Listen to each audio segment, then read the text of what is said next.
오늘은 이제 사무엘 이야기를 여러분하고 나누려고 하는데요. 사무엘은 이제 마지막 사사이면서 그 다음 왕정이 시작되는 데 연결되는 연결고리라고 늘 제가 말씀을 드립니다. 사무엘의 시대 상황을 지금 우리가 성경 통독을 하고 있는데 마침 어저께 사사기 마지막을 읽었거든요. 그때 보면은 사사기 전부에 대체로 외적이 침입을 하고 또 부르짖고 하나님께서 사사 보내주시고 구원하시고 또 이런 과정을 겪는데 이스라엘 민족 안에서 싸움이 딱 두 번 나요. 그 중에 하나가 마지막 부분에 나오는 베냐민 지파와의 싸움인데 그 싸움에서 이스라엘 백성은 한 40만 군대를 또 베냐민 지파도 2만 6천여 명 데리고 가서 싸움이 나는데 죽기는요 먼저 2만 2천 명 이스라엘 백성이 죽어요. 2차전 했는데 18,000명이 더 죽어요. 먼저 4만 명이나 죽습니다. 그 다음에 하나님께서 베냐민을 넘겨주셨는지 2만 6천 명 정도 그 병사들이 거의 죽어서 베냐민을 징벌을 하게 되는데 어쨌든 다 우리 편이잖아요. 누가 이기고 누가 진 게 없어요. 죽은 사람만 손해야. 예? 그것도 내전인데. 그래서 베냐민 지파는 씨가 마를 뻔해가지고서 나중에 실로에서 춤추는 여자들 붙여서 다시 지파를 살리는 일까지 하는 게 사사기 맨 마지막에 나오는 얘기인데 거기에 마지막 절 사사기 21장 25절에 보면 그때 이스라엘에 왕이 없으므로 사람이 각기 자기의 소견에 옳은 대로 행하였다 이렇게 얘기했습니다. 각기 자기 소견에 옳은 대로 행하였다.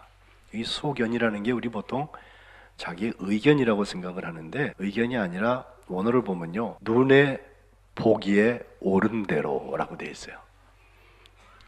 딱 보고서 내가 옳다고 생각하는 대로 하는 거예요. 기준이 우리가 올해 내내 지금 제가 말씀을 전하면서 바라보고 있는 하나님의 뜻이 기준이 아니라 내 눈에 옳은 게 옳은 거예요. 그래서 무질서가 생기고 그 결과로 사실 이집트에서 출애굽해서부터 오는 모든 과정 최근에 우리가 성경을 사순절 들어서 읽어서 너무 좋은데 거기 보면 자기 눈에 보기에 좋은 대로 한 것 때문에 두려움이 생기고 불평이 생기고 시행착오를 하고 심지어는 구테타를 일으키고 방황을 하다가 나중에는 범죄하게 되고 타락하는 모습들 이 모든 게 다 자기 눈에 옳은 대로 하는 데서부터 시작이 됩니다.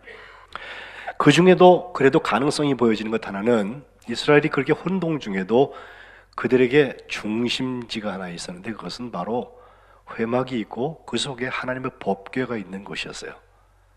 이 법궤가 요단강을 건너서 가나안 땅에 들어와서부터 시작된 그 행진을 가만 보면 제일 먼저 길갈에 보관되었다가 여리고성 점령할 때 앞에 빙빙 돌았잖아요. 그때 법궤가 따라갔고요. 다시 돌아왔다가 베델이라는 곳에 잠시 머물러요. 그 베델에 머물렀을 때가 아까 말씀드린 베냐민과의 전쟁할 때 그때 베냐민의 아론의 손자인 비느하스가 모시고 있었다는 표현이 사사기 20장에 한번 나오고요. 그 다음에는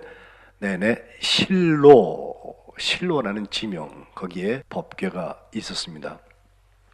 그러므로 실로는 가나안 땅에서 가장 큰 도시도 아니고 얼마나 요충지다 이런 것도 아닌데도 불구하고 하나님의 법궤가 있었고 하나님의 회막이 있었다는 이유 하나만으로 이스라엘 전체 공동체 낯선 땅으로 지금 들어와서 땅을 분배하고 새로운 질서로 하나님의 백성으로 살겠다는 사람들에게 가장 중심지의 역할을 하게 되었습니다. 하나님의 법궤 속에는 말할 것도 없이 하나님께서 직접 돌판에 써주신 하나님의 명령 10개의 계명이 들어있는 것입니다. 바로 이와 같은 때에 사무엘의 부모가 아이를 낳게 되는데 그 아버지인 엘가나는 부인이 둘이었어요. 하나는 브닌나고 하나는 한나인데 브닌나에게는 아이가 있고 한나에게는 아이가 없었어요. 그래서 아이가 있는 브닌나가 아이가 없는 한나를 자꾸 구박을 해가지고 통한이 맺혀갖고 그들이 살던 라마에서부터 저 법궤가 있는 실로까지 한나가 가서 거기서 하나님 앞에 기도하는 거예요. 하나님의 말씀 믿는 곳에서 기도하는 거예요. 예.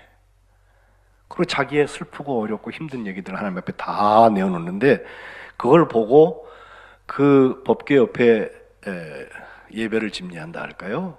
제사장인 에일리가 저 여자가 술을 먹고 왔나 이렇게 말을 할 정도로 정말 하나님 앞에 자기의 아픔을 다 토로하고 있습니다.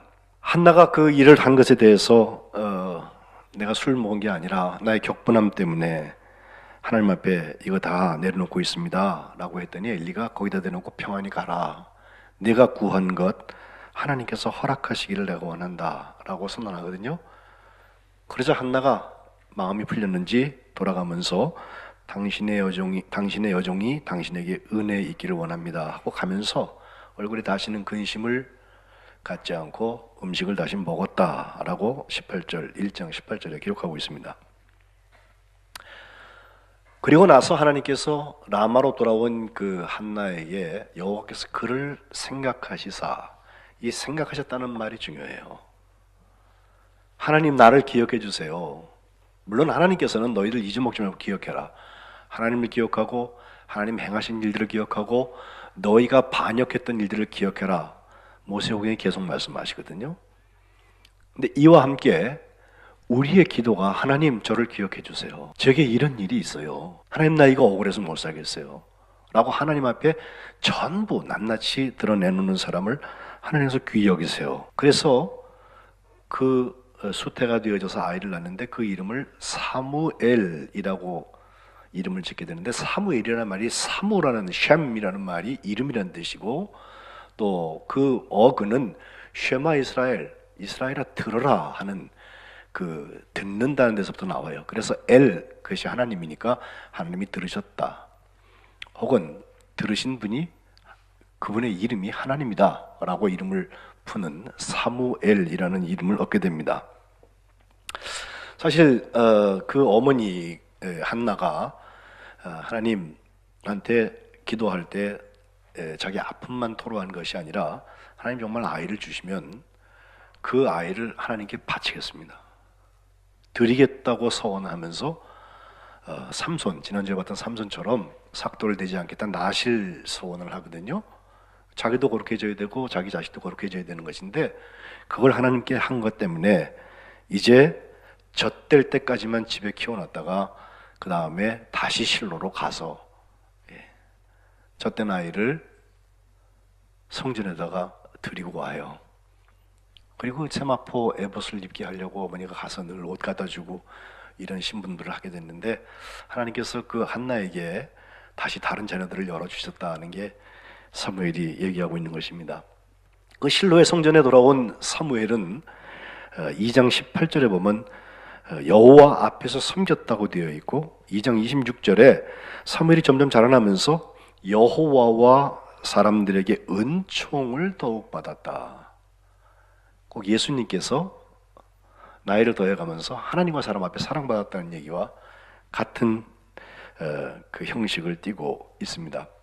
그런데 문제가 있습니다. 거기 제사장인 엘리의 아들이 둘이 있는데 홈리와 비느하스로 알려져 있는 이 두 친구가 뭐 사무엘보다는 저 위에 나이도 많고, 그 아버지가 그 제사장이고 하니까 나름 완전 갑이죠. 사무엘은 어디서 굴러 들어온 것이고 들여진 것일 뿐이지 그들이 볼 때는 아무것도 아니잖아요. 군대에 가보면 2등병들은 아무리 잘난 사람도 그 위에 고참들, 특별히 저 위에 병장들 말은 들어야 됩니다. 그죠? 직접 말하지도 않지만, 여기 홈리와 비느하스가 하나님 앞에 잘 섬기는 선례를 보여주고 갔으면 괜찮아. 그 따라하면 되잖아요. 닮게 되어 있고. 그런데 성경은 행실이 나빠서 여호와를 알지 못하는 사람들이라고 그랬어요. 참 그러기도 힘들어요. 제가 목사 아들로 커봐서 교회의 생리에 대해서 아주 어머 뱃속에서부터 저는 교회에 있었잖아요, 늘. 근데 교회를 그렇게 모르기가 힘들어요. 또 하나님을 그렇게 모르기가 힘들어요, 일부러 안 하려고 해도. 이 홈리와 비느하스가 그런 사람들이었습니다. 하나님 앞에 제사 지내는 거 아버지가 하는 거 늘 보았을 텐데, 고기를 삶으려고 그러면요, 삼지창 가져가지고서는 뭐 가마솥이면 막 쿡 찔러가지고 끊으려고 그러고요. 나중에는 삶은 고기 먹기 싫어지니까 우리 제사장이 그 삶은 고기보다 날 것을 좋아한다고 그래갖고 날 것만 내놓으라고 그러고요, 뺏어가려고 그러고. 이거 제사 음식, 하나님께 드리는 구분된 음식에 대한 것만 얘기했으면 괜찮아. 그것을 여호와의 제사를 멸시했다고 하나님 말씀하셨지만 그래도 괜찮아. 22절에 보면 회막문에서 수종드는 여인들하고 동침합니다. 이건 배교행위, 이교행위에서 하는 신전 창녀들과의 교합행위를 여기서 재현한다고 봅니다. 아버지 엘리가 이걸 알았습니다. 그래서 만류합니다. 야, 사람들끼리 잘못한 것은 하나님께 간구할 수 있고 하나님께서 용서해 줄 수 있을지 모르는데 우리가 하나님께 잘못하면 어떡해?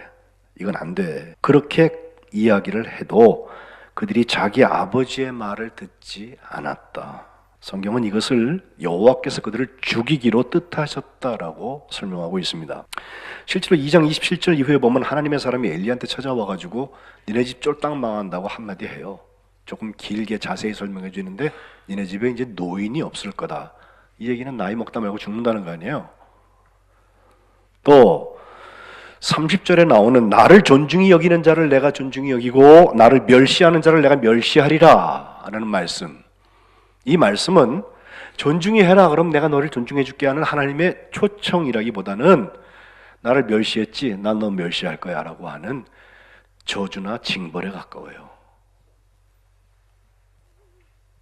34절에 가보니까 내 두 아들 홈리와 비느하스는 한날에 죽을 거다. 그 둘이 당할 그 일이 너한테 표징이 된다고 아버지 엘리한테 얘기하고 있어요. 이거 억장이 무너지는 이야기입니다. 대가 끊어지는 정도의 얘기가 아니라 자식들이 하루에 죽어요.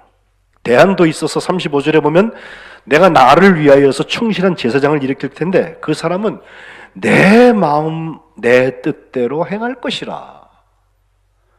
내가 그를 위하여서 견고한 집을 세우리니 그가 나의 기름 부음을 받은 자 앞에서 영구히 행하리라. 그건 누구예요? 바로 사무엘입니다.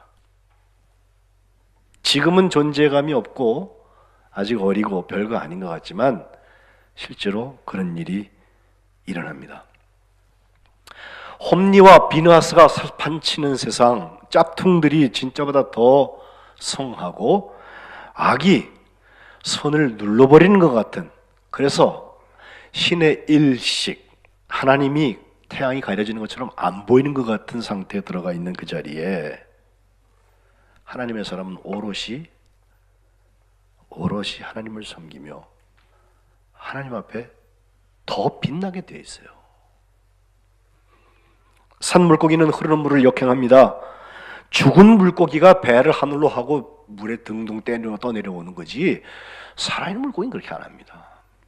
사무엘은 성장 기간에 홈리와 비느하스에게서 잘못된 예를 보았지만 물들은 게 아니라 오히려 반대로 거룩하게 구분을 받았습니다. 그리고 3장에 들어와서 오늘 우리가 읽은 바로 앞에 말씀이에요. 하나님이 사무엘을 부르시는 장면이 나와요. 그때는 3장 1절에 나오는 것처럼 이상이 보이지 않던 시대라. 하나님의 말씀이 희귀해졌던 시대라.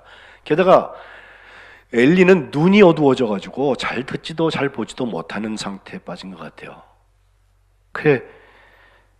그가 잠들으려고 하는 어느 날 누우려고 그랬더니 같이 누워있는데 사무엘이 누군가 자기를 부르는 소리를 들어요. 그래서 혹시 엘리 제사장이 부르시나 그러고 깨우죠. 저 부르셨어요? 그랬더니 아니 나 안 불렀다. 네 알았습니다. 자요. 근데 또 불러요. 누가 사무엘아 사무엘아. 또 찾아갑니다. 아이 자꾸 저 부르셨어요? 안 불렀다니까. 그게 또 잠들었는데 또 들려오는 거예요. 가서 깨우니까 엘리가 그때 이제 알았어요. 내가 보이지 않고 내가 잘 듣지를 못해도 이 상황에 대한 것은 자기가 설명할 수 있잖아요. 내가 안 불렀는데 자기하고 나하고 둘이 있는데 누가 자기를 불렀으면 그건 하나님이다. 여기가 지금 하나님의 법궤 앞에 하나님의 전이에요. 예? 그래서 다시 한번 누군가 너를 부르거든 여호와여 말씀하소서 종이 듣겠나이다 라고 말해라. 3장 9절에 그렇게 알려주고 사무엘도 가서 눕고 엘리도 가서 눕습니다. 실제로 하나님께서 오늘 본문 읽은 10절 말씀에 사무엘을 다시 사무엘아 사무엘아 부르셨을 때 사무엘은 엘리가 가르쳐준 대로 이야기합니다. 내가 여기 있나이다. 그러자 하나님께서 그 사무엘에게 하시는 말씀, 이제 내가 이스라엘 중에서 한 가지 일을 행할 텐데 그것을 듣는 자마다 두 귀가 울리리라. 이거 참 독특한 표현이거든요. 두 귀가 울린다. 근데 성경에 두 귀가 울린다는 말이 3번 나와요. 여기 한번 나오고 열왕기 하에 한번 21장 12절에 나오고 예레미야 19장 3절에 나오는데 그 열왕기 하하고 예레미야에는요 예루살렘 성이 패망 완전히 망가지는 얘기, 망하는 얘기할 때 그 예언할 때 그 얘기예요. 그러고 보면 또 예레미야라는 선지자는 4번이나 이 실로에서 있었던 그 엘리 때의 이야기를 이렇게 전거로 들면서 언급을 하기도 하는데 귀가 울린다고 하는 것은 정말 공포스러운 이야기, 듣는 사람이 참을 수 없을 만큼 힘든 일이 일어난다는 이야기를 이렇게 표현하고 있습니다. 결국 그 죄의 내용이 뭔가 오늘 우리가 읽은 본문에 나오는데 내가 처음부터까지 그날에 그에게 다 이루겠다 하나님께서 말씀하시면서 그가 아는 죄인데 13절에 잘 들으세요. 그가 자기의 아들들이 저주를 자청하되 금하지 아니하였다. 이게 죄라는 거예요. 보통 부모의 죄를 자녀 3대에게까지 묻겠다는 말씀은 앞에 많이 나와요. 근데 자식들이 자기의 저주를 자청하는데 그거를 부모가 금하지 않았다는 것 때문에 니네 집 쫄딱 망한다. 이런 예는 잘 없습니다. 어쩌면 제사장이기 때문에 그럴 수도 있어요. 그러나 우리가 거룩한 백성이라면, 성민이라는 이름을 붙이고 싶다면 우리는 구분된 거룩함 때문에 이 앞에 서야 합니다. 우리 자식들 망하게 놔두는 거 안 돼요. 저주를 자청하되 그걸 너희가 금하지 않았다. 뭐 어떤 분은 자기도 그러면서 뭘 자식한테.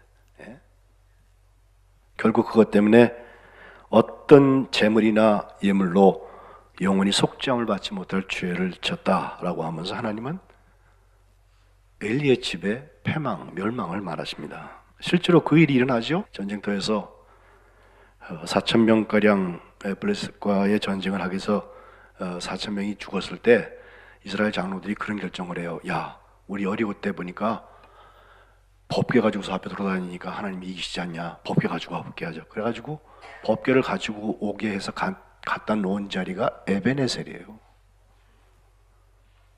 그리고서 전쟁을 시작을 하는데 그 전쟁에서 엘리의 아들 홈리와 비누아스도 죽고 무려 3만 명 보병이 죽고 그 갖다 놓은 법궤까지 뺏겨버렸어요. 엘리는 자기에게 누가 그 얘기를 보고하는데 들어보니까 아들들 죽은 것은 뭐 어쩔 수 없다 하더라고. 법궤까지 뺏겼다 그러니까 끝났단 말이에요. 그의 의자에 앉아있다가 뒤로 넘어져갖고 뚱뚱했대요. 그래서 목이 부러져서 죽었다. 98살 이렇게 성경에 나와 있어요. 이것을 예언을 하나님께서 사무엘에게, 어린 사무엘에게 하시는데 그 이야기를 듣고 그 다음날 아침에 오늘 본문에 보면 사무엘이 엘리한테 이 얘기하기가 두려웠어요. 그래서 쭈뼛쭈뼛대고 있으니까 엘리가 얘기합니다. 하나님께서 내게 뭐라고 말씀하시대? 하나도 빠짐없이 나한테 다 얘기해달라. 하나라도 숨기면 하나님께서 내게 벌을 내리시고 또 내리시기를 내가 원한다. 이렇게 말하거든요. 그러자 사무엘이 오늘 본문 18절에 자세히 말하고 조금도 숨기지 않았다. 그러자 엘리가 이는 여호와시니 선하신 대로 하실 것이니라 라고 말해요. 원문을 보면 선하신 대로가 그 하나님께서 선하게 보시는 대로, 하나님의 눈에 선한 대로 이루실 것이다 라고 되어 있어요. 각자의 소견대로에 딱 반대되는 것입니다. 하나님의 눈에 선한 대로 하나님께서 하실 것이다.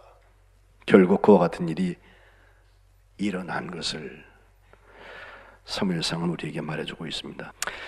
사무엘은 오늘 본문 19절부터 보면 계속해서 자라나면서 하나님께서 그와 함께 하셔서 사무엘이 하는 말이 하나도 땅에 떨어지지 않게 하셔서 전국이 단에서부터 브엘세바까지, 우리로 얘기하면 백도에서 할라까지 전국이 다 이스라엘이 사무엘을 여호와의 선지자로 세우심 받았다고 하는 사실을 자기들이 분명히 믿게 되었고, 21절에 보면 특별히 하나님의 말씀으로 사무엘에게 하나님께서 나타나셔서 4장 1절에 사무엘의 말은 온 이스라엘에 전파되었다 라고 말씀하고 있습니다. 자, 저는 사무엘의 소망에 대해서 오늘 여러분하고 아주 간단하게 얘기하고 싶은 게 있어요. 하나는 사무엘의 소망은 말씀에서부터 왔어요. 엘리 때 잃어버린 그 법궤, 그게 결국은 블레셋을 돌다가 다니면서 자꾸 재앙을 일으켜갖고서는 나중에 베스메스의 소로 술에 실어가지고 돌려보내게 되는데, 그게 돌아온 다음부터 사무엘은 하나님의 말씀이 돌아왔다는 것에 대해서, 이게 법궤가 하나 돌아와서 예배에 뭐 무슨 하나의 요소가 생겼다 이게 아니에요. 우리의 삶이 하나님의 말씀 중심으로 재편되는 것을 말합니다. 그 말씀이 있기 때문에 그 자리에 미스바 성회를 그가 열어요. 미스바에 다 모여라 그래가지고선 거기서 하나님 앞에 회개 운동을 일으키는 거죠. 먼저 우상 다 버려라 말이에요. 그리고 나서 하나님 앞에 예배하자고 온전한 번제를 드리고 또 하나님께 부르짖어 기도하는 거예요. 간절한 기도죠. 하필이면 그때 블레셋이 쳐들어옵니다. 그러니까 이스라엘 사람들이 또 두려워졌어요. 그래서 좀 우리를 위해서 기도해달라고 하나님께서 구원하시게 해달라고 그랬더니 역시 사무엘이 기도하게 될 때 하나님께서 그 사람들에게 우레를 내리셔가지고, 어저께도 우박이 잠깐 내리던데 우레를 내리셔가지고서 그들을 다 멸하셨다는 얘기가 사무엘에 나오고 있습니다. 그가 말씀에서 시작하여서 기도까지 갔던 그 자리, 그것이 그의 소망의 근거입니다. 그의 어머니가 기도의 응답으로 하나님께서 들으셨다고 그의 이름을 붙여놓은 것처럼 그는 처음부터 끝까지 하나님의 말씀에 근거하여서 말씀 붙들고 승리했던 사람입니다. 우리 성민교회가 거룩해지려면 디모데전서 4장 5절에 나오는 것처럼 하나님의 말씀과 기도로 거룩하여짐이라 기록하거든요. 이 두 가지가 사무엘에게서 있던 것처럼 우리에게도 구분되는 운동으로 일어나야 할 것입니다. 지금 사순절이라고 작년에 이어서 올해 작년엔 신약을, 올해는 구약을 읽고 있는데 작년보다 올해 덜 오시는 것 같아요. 물론 페이스북으로 하시는 분도 계신데 그거 다 해도 수가 적어요. 작년에 하다가 안 하시는, 올해 안 하시는 분들은 지금 빨리 회개하세요. 하나님의 말씀 없이 우리 기도가 건강해집니까? 어불성설입니다.